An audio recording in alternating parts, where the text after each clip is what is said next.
Hi guys, hope you're all doing well. Today I wanted to turn on the camera and make a quick video and share with you how I like to make a low carb parfait. So let's go ahead and get started. Now I typically don't measure these ingredients. I kind of know just by eyeballing it about how much I'm using, but I'll try to give you the measurements of best estimate. So the first ingredient that I'm going to be using is this Greek yogurt. This is the non-fat and it's plain, it has no flavoring to it. So I'm just going to put me 2 or 3 big heaping tablespoonfuls of the Greek yogurt into my bowl. That's probably about a cup's worth right there. Next I'm going to add some Truvia. This is basically a granulated stevia and it's low carb.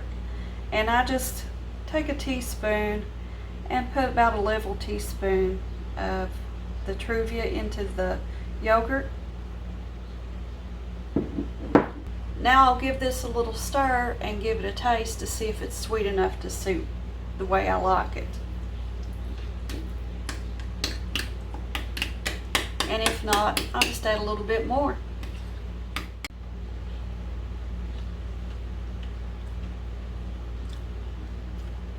That's about right. It could probably use just a little bit more. Now next I'm going to add a tablespoon of granola. I think this is, I get this granola at Sam's Club. I'm not sure the name of it or the type of it, but I'll list it on the screen.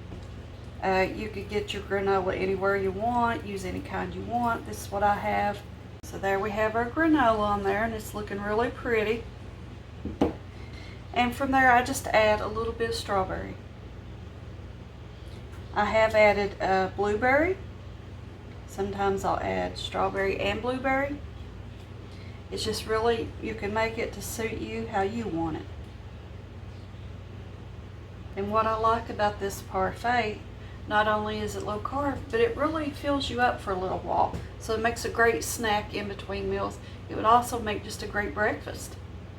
So here we are, after I finished it. From here, it's ready to eat. Hope you've enjoyed today's short video. Until next time guys, bye.